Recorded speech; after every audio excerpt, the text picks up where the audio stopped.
session, How to Unfuck Your Form Fields by Rufus. This is me, I'm Christina. I will be your host for the next 40 to 50 minutes. And I would like to share my screen and start with the session right away. Give me 1 second.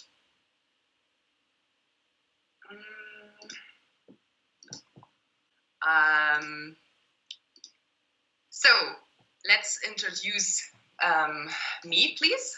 So my name is Christina Humpf. I'm based in Munich, Germany. I'm an experienced design manager working as Accenture Interactive. I'm also kind of a lead experience strategist there, and over the last 9 years I've worked in agencies and consultancies on how to connect brands, products, services and customers together. And it's my second, not my first, it's my second UX Barcamp. And the last one was, of course, in real life. It was 2019, and I hold a session, kind of a workshop on rapid paper prototyping.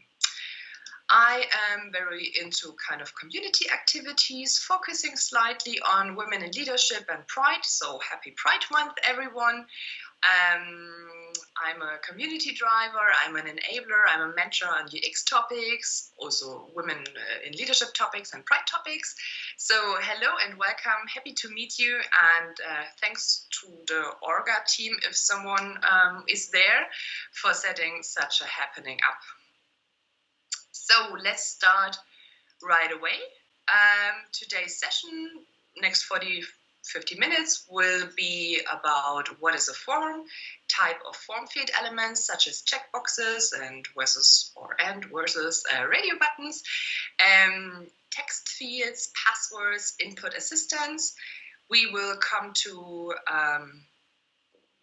my opinion on personal user input, and I've prepared some kind of session takeaways for all of you. So, form fields. Almost everything on web is a form. What are they for?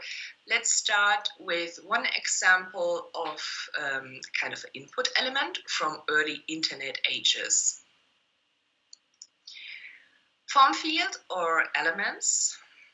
Sometimes we just want to register for a mailing list. Let's call it a newsletter, for example. There we were asked more around first name, last name, company name, title, industry, country, address 1, address 2. Well, do I have 2 houses? Nobody knows. I know I don't own something like this.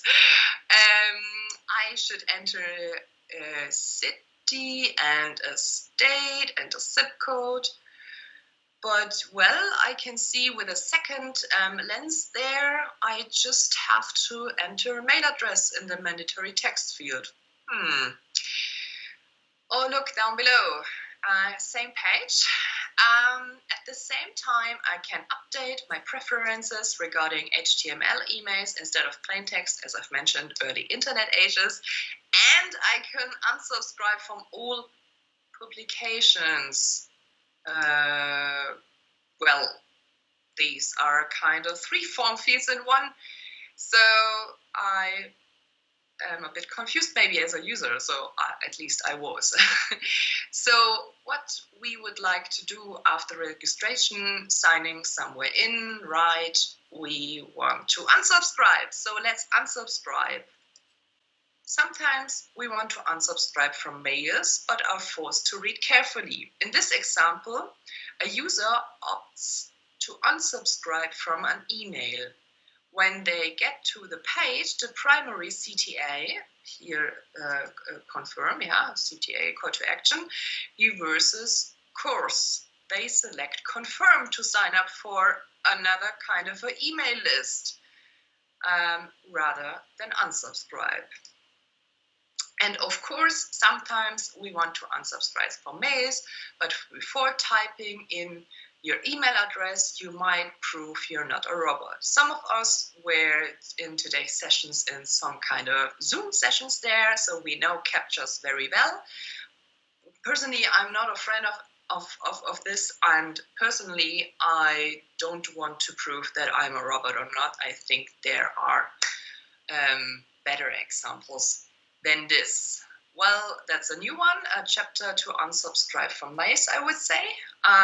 Well, it's a poor example. So one theoretical slide here. What are form fields, or what is a form? A short theory of form fields. A form is to collect user inputs, and form element is a container for different type of input elements. Input elements are the most used form elements, such as text boxes or text fields and checkboxes. And of course, there's a kind of a communication endpoint after or when filling out, like the submit input type, such as submit buttons. It defines a button for submitting the form data to a form handler. Or even easier, and with the words of a true master of forms,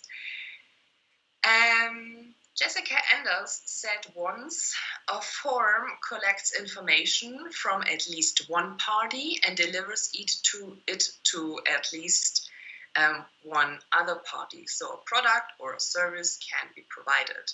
I can also provide a kind of advice. I highly recommend her book, Designing UX Forms. Create forms that don't drive users crazy. But for now and for this talk, let's learn from examples that might drive user crazy. Let's start with types of form field elements there. Forms can be made up of standard graphical user interface elements. So we go with checkboxes and or versus radio buttons. A radio button is named after the physical button used on older radio or select present stations.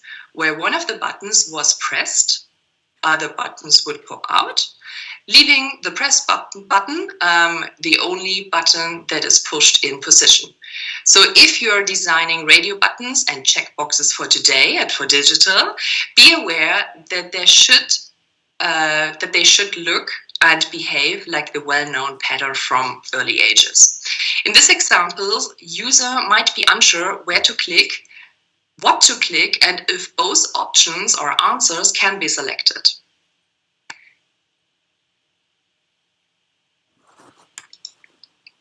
Let's have a look at this example.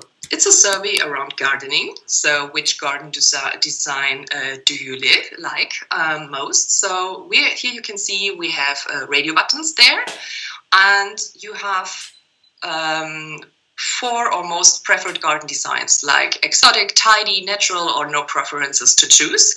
And we have radio buttons there, that's okay. But thinking about the context and the content, why do users have to prefer just one option? And wouldn't it be nicer to have a text field for individual garden preferences? Well, let's have a look at the next question here. Did you design your garden as a stonish or gravel garden or partly gravel garden? You see there's a yes or no answer or option. And it's an and not an or. And we have checkboxes that is not very lucky. Why should users choose a yes and a no? And for those who are wondering what is this German Schottergarten are, I brought to you an example, and this is a big no-no. It's something gross that don't look and feel as any natural garden. Up to the next question. Better you choose radio buttons if you force users to choose only one answer, and that's a huge if. Let's put everything together.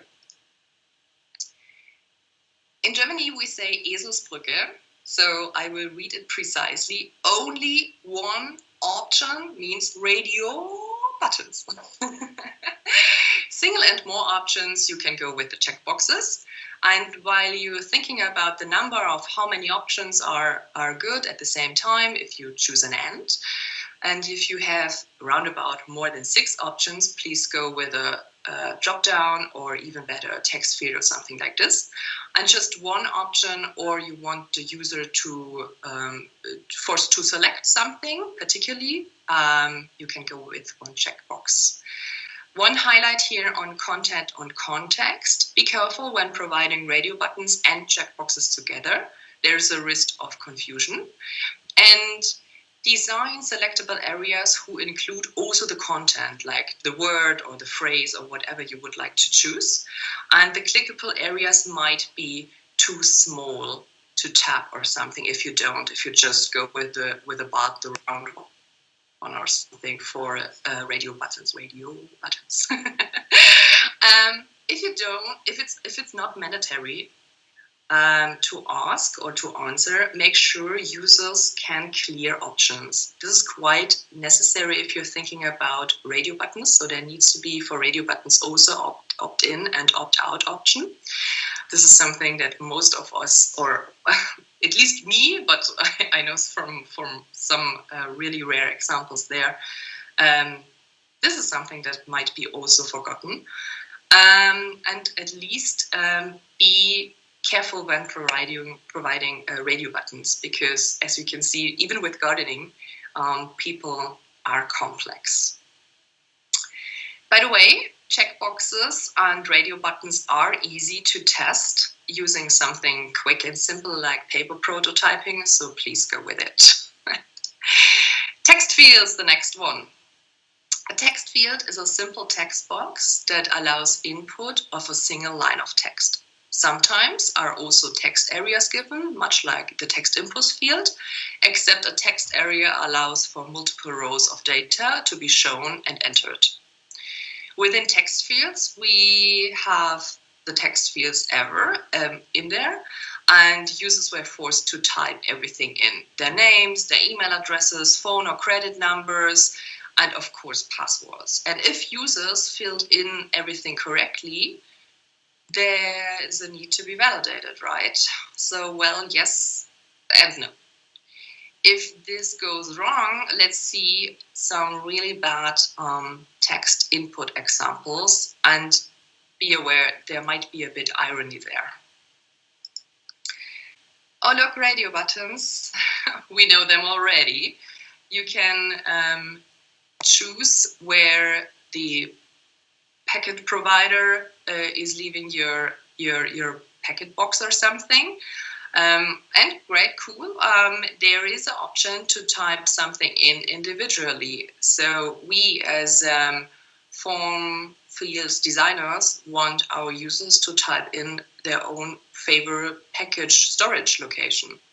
Unfortunately, users are unable to type in what they want to. And most badly this information, it's an example from me, this is an error message that will appear after filling out the whole form, all the different text fields, all the different check buttons and radio buttons, whatever is given.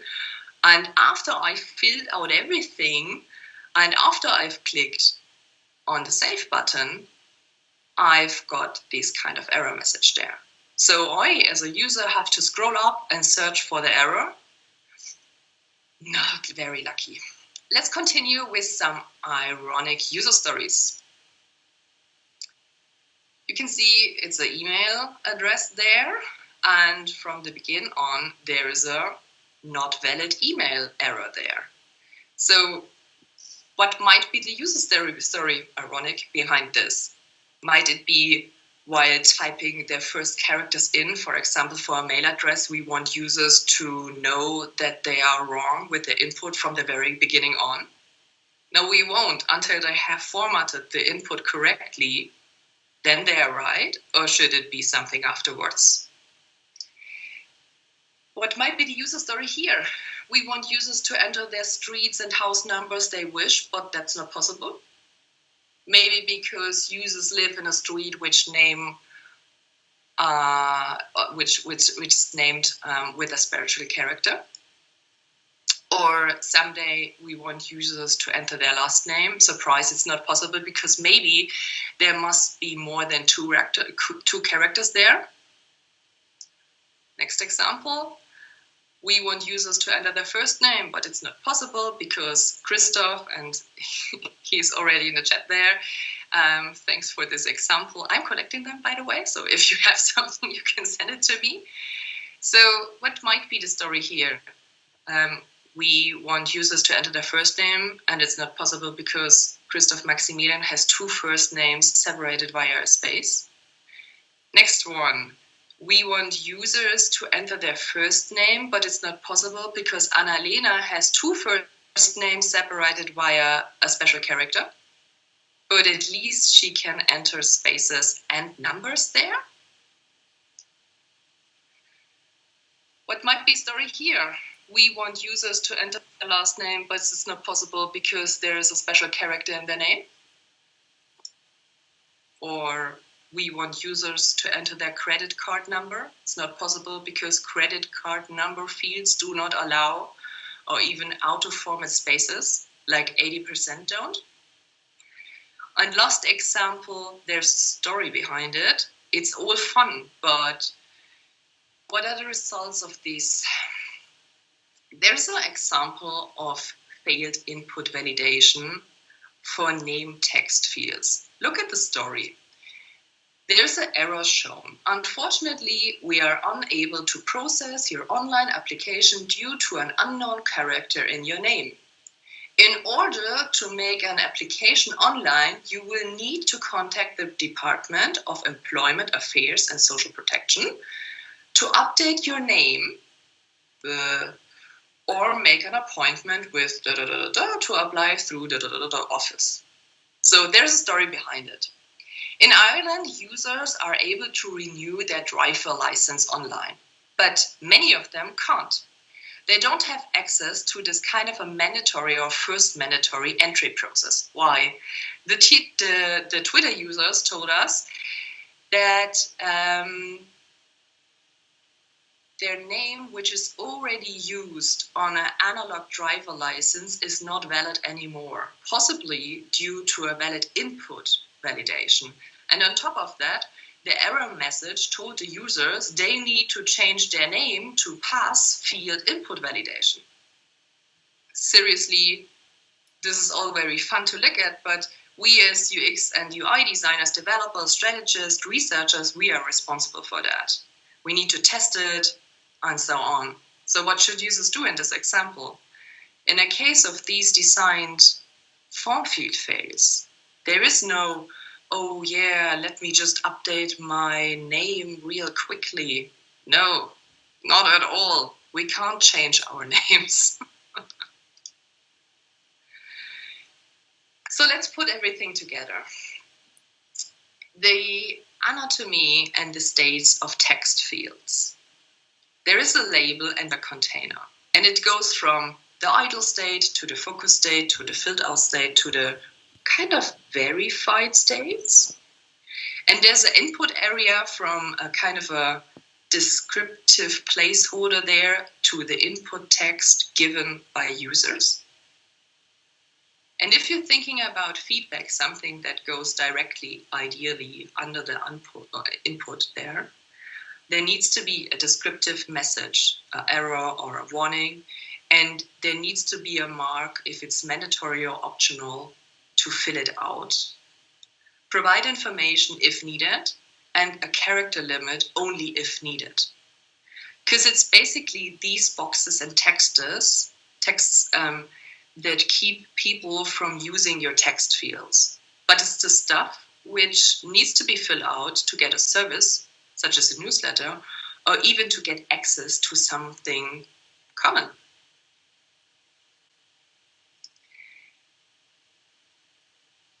Characters made invisible and replaced. Well, passwords are very similar to text fields, but on top of that, password fields might be used for security reasons. That's a bad example. Let's go with this one. One of the few times where users can choose their own content. That's not very usual because we can't change our names. It's up to their imagination, right?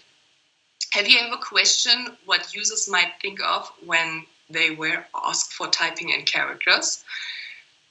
Well, if you're a 7-year-old girl, you might type in characters like these. You can see the Disney princesses there, like Mulan, Moana, Rapunzel, Tiana. And if you're a 7-year-old girl and you have to sign up for a school-related account, this is what people, or at least this person, is thinking about when they see characters. So please think about context and content also. If you have users, they are not very into the internet, or they have another idea about characters or something, you might end up with this. She took this instruction very literally, and the proud father who did the posting on Twitter said he is in love with her for that. And I can really can imagine that, but yeah, great example for having at least a line underwards with a descriptive text. The more characters, the better. What about up to 100 or 1,000? What about having 1,000 characters long password? Good or bad? Oh, but wait. How should the users know what they typed in and if there might be a typo? There is no hide or unhide there. Should I type it again? Should I copy it somewhere? And should I copy it in there to get something done and to know if I've typed something correctly? What if users have to confirm their invisible password again? We all know that. It sucks.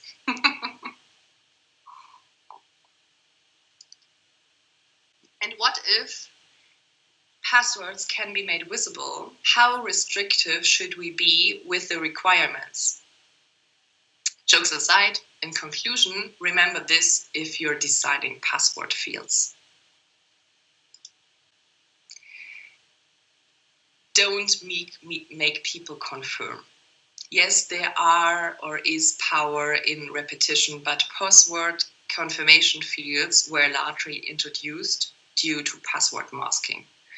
And if you gave people the option to unmask their password, the password confirmation field might be not that necessary, right? Please limit the requirements generally and make those few requirements visible. Also, please show a kind of indicator, allowed to unmask your password, of course, and last but not least, no confirm. You know what I mean. And then generally, passwords are not safe, and most people even reuse passwords. 54% of customers have only 5 passwords or less. People forget their passwords, and people need to change their passwords regularly, but they don't do it. And there is a hint there. Most of us use Slack or are using Slack for this barcamp, right? But instead of typing out your password on a mobile or something, users have the option to receive a magic link via mail, which signs you automatically. And that's it. So think about another way to authenticate, if possible, your users. Social or third-party biometrics, your thumb on older iPhones or something. Let's talk about input assistance. It's all about drop-down, state pickers, calendars, autocomplete, and character organization. Let's start with drop-downs and my favorite topic, content and context. Even if you can't design it, should you? Well designed, but why is someone obsessed around the academic degree, and why are there so many of them? Okay-ish designed, but why is British Airways obsessed around customer's title? And next one, what about native examples, such as I've mentioned it earlier, the iPhone. Bad news there, some design patterns might die soon. Hence, they are repeated over and over again, often without being questioned or validated by data or usability testing. They've become established design patterns and often quite poor ones. Why should we force our users to scroll through hundreds of countries instead of letting them type in? How to provide, for example, a country selector better. You can see it's a checkbox there, a lot of checkboxes, and I have the ability to type something in, and I have a visible remarker here with the flags. Even better, with the search field and the autocomplete function. So this is great because I've typed error n in, and I've got two options anymore, just the one from, I don't know, hundreds or 200s or how many countries we are in the world. So I've got France and Iran, for example. So please provide with a large amount of options. Please allow the users to have a text field or search and also kind of an autocomplete variant. Let's come to some drop-down examples to pick numbers. Well, just joking. You shouldn't force the user to do something like this. Yes, you will need drop-downs, but please watch out for edge cases and to do some prototyping and testing. Generally, I can highly recommend writing user stories about your form field item. Let's continue with data pickers and a shitty love story around it. If UX people would write a user story on Apple's date picker, it would sound like this. Thanks to shitty user stories on Twitter. It's stolen from there. As an iOS user, I want to use a rolling date picker that defaults today and blocks future dates, meaning I have to roll back the years before the date and the month on a device that is made to enter numbers via a numeric keypad so that I can provide my date of birth. Nevertheless, if you look at Apple's rolling picker, it is partly not accessible and also endless searching via scrolling. We can do better. So what about drop-down calendar pickers? Bad news here. I get it. A date is a very strictly and explicit input, and it is needed. But a very special place in hell goes here to some date pickers. Most examples are only accessible for mouse or even finger users. You have to see something, you have to be able to touch something, because the keyboard input, in this case, for example, is disabled. And there is a recent article and video on this topic. If you want to write it down, I will post it afterwards also, where a very experienced user who take 52 seconds to provide his birthday at a drop-down pick. It's quite fun to watch, but I can't say it enough. No, we don't need a date picker for our date of birth. And it might be a bit useless to know the weekday of my birthday, right? So how to do better for memorable dates? What about having something like this easy?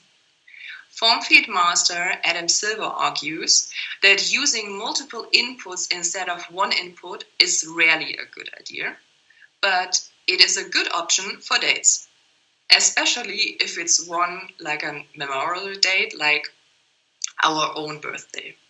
He wrote also a book called Form Design Patterns, highly recommend there.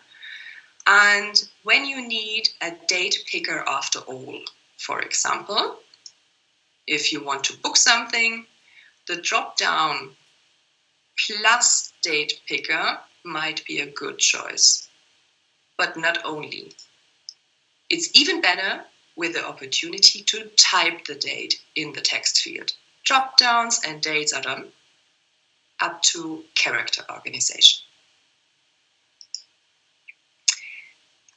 Credit card numbers, IBAN fields do not allow or even auto-format spaces. I've mentioned it earlier, like 80% don't. Even worse with specific phone numbers and country or area codes.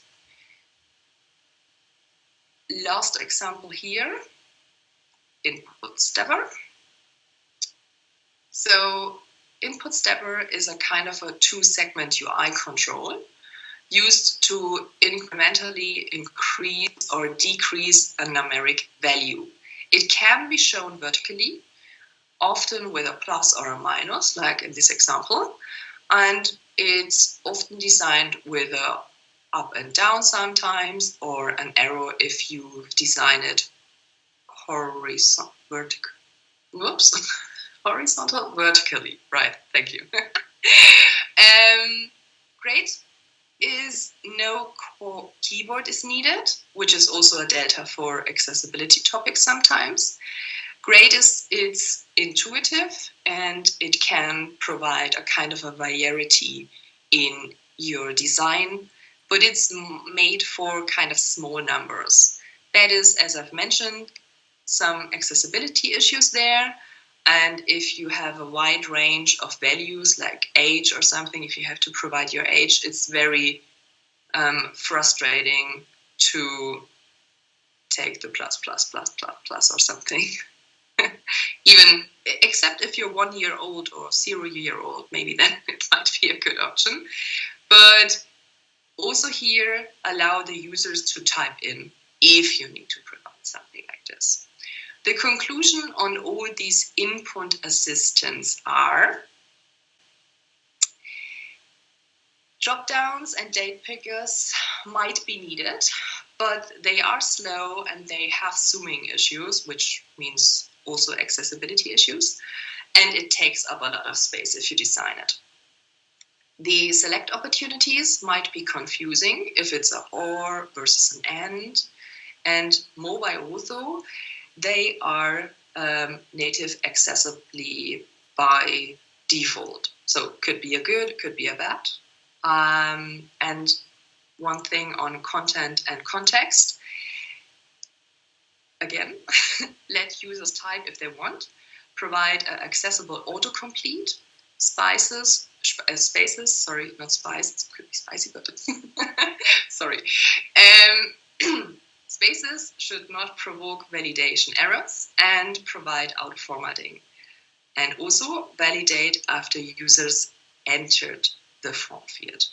The important word here is afterwards, not while they're typing and not in the end of a whole form field filling process.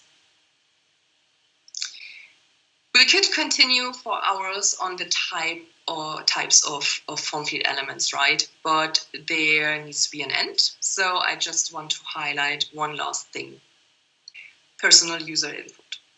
With form fields, we collect personal content about individuals. This is sensitive data, so it needs to be design sensitive because people can't change themselves. They can't change their names or something different. You want to see an example for different?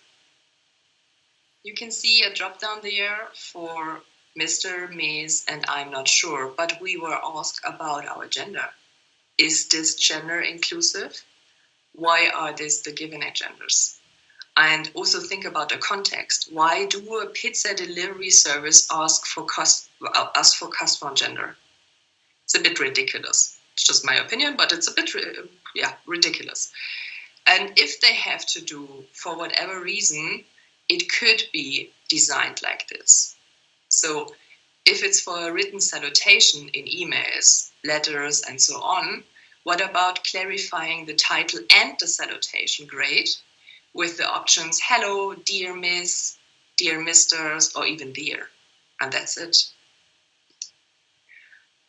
And last but not least, don't mess with names at all. Provide as many cases as you can imagine. and test and prototype on it. Do you know what I also can read in many examples? You can read it also here. It's the thing not valid. So what we want to do, we want our people to fill something out. But do we, as the form field designing people, want to validate individuals? I don't think so. Coming back to the users are individuals. So there might be no invalid personal input. So please remember, a form is used to collect user input. In short, we want to know and to get this information from people what provides forms. But with forms, users just want to be something done. And following the general UX rules there, as quick as possible, as easy as possible. Here are my session takeaways. A shitty analog process will be a shitty digital process. So please think about the whole process. Just ask after the most necessary information. Be careful with mandatory form field elements and keep the hurdles down. We learned personal data are sensitive, so if you don't raise it, you won't be in any trouble. Text fields might be your end boss. Due to restrictions and endless variation possibilities, imagine we are 7 billion people in this world, and if we extrapolate at least 2 names per individual, and that's a if, extrapolate with 26 alphabetical characters, count with special glyphs there, we might end up, I don't know where, 50, 70, 100 billion, I don't know, I can't imagine this number. And at least, but don't least, form follows function. Technology follows user needs, never the other way around. Users are not here to fill in any databases. They want to be something done. Well, that's it for today. And to end this, I wish you a happy Pride Month again.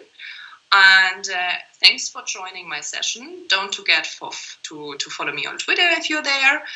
And in case of any questions, feedback, or if you want to stay in touch, Twitter, LinkedIn, Slack, choose whatever you prefer. We have around 6 minutes left. So if there is a feedback and you want to unmute yourself and you want to say something, please go ahead. And if not, I wish you a happy evening and a next happy bar camp Sunday tomorrow.